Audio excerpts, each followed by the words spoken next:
Hi, my name is Teresa Borowski, and I'm a retention advisor here at Mid-Michigan Community College.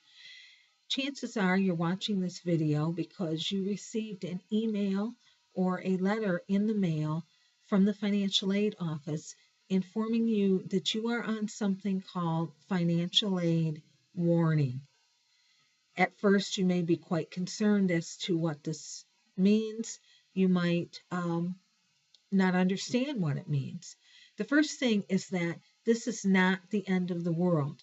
This is a very serious situation, one that needs your attention, but it's not the end of the world because you have been assigned to the retention team here at the college, a group of advisors that are specifically trained to help you understand this and to help you progress. Now, there are three ways that a student can be placed on financial aid warning. These are called satisfactory academic progress standards. These standards are determined by the Department of Education, and they are minimum standards that students must meet in order to continue to be eligible to receive financial aid. If you are on warning, it means that one or more of these standards are not being met. The first is grade point average. You must maintain a certain grade point average in order to continue to be eligible for aid.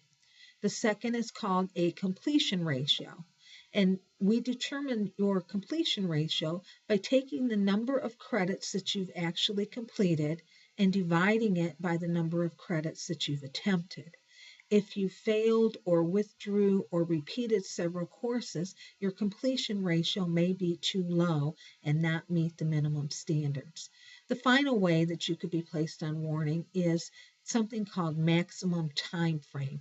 This means that you've attempted more than 150% of the credits required for an associate's degree.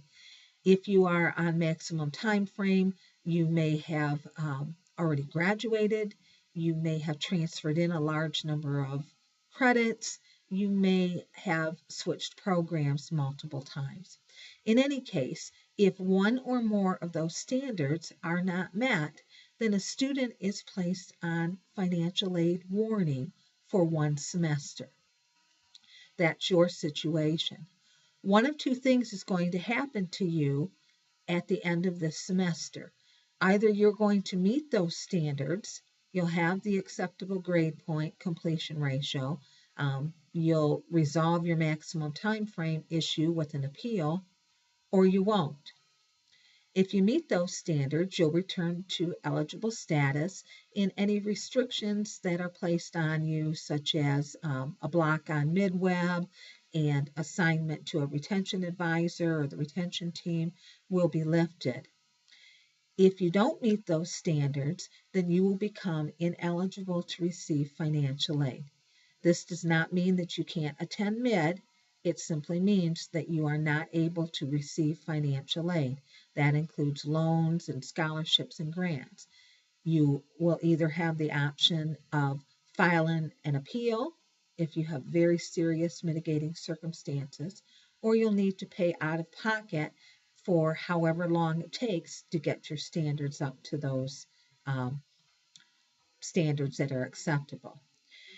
You have been assigned, as I mentioned before, to the retention department. I strongly encourage you, if you haven't already done so, to make an appointment to see your retention advisor. He or she will be able to explain all of this to you, and we will be able to tell you whether or not you're on the right track, whether or not you are, it's possible mathematically to return to eligible status. We'll be able to assist you in any other kinds of advising or issues that you might need, direct you to tutoring and other resources on campus. To schedule an appointment, you need to call Becky. Her number is 989 386 6638, and she will be able to schedule you an appointment with the retention advisor. This information will also be in the emails that you will receive periodically from the retention department. In addition, in order to help you, we have set up a Moodle shell. It's called Retention Advising. You have been placed in that Moodle shell, and I encourage you to access that shell regularly. I will be posting updates. I'll make future videos explaining different things and helpful resources and tips there. So please check into your Retention Advising Moodle shell.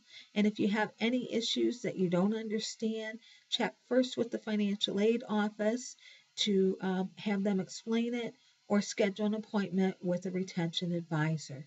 The important thing is that it is not the end of the world, and you have an entire team of people that are going to help you or assist you in however way that we can. Thanks.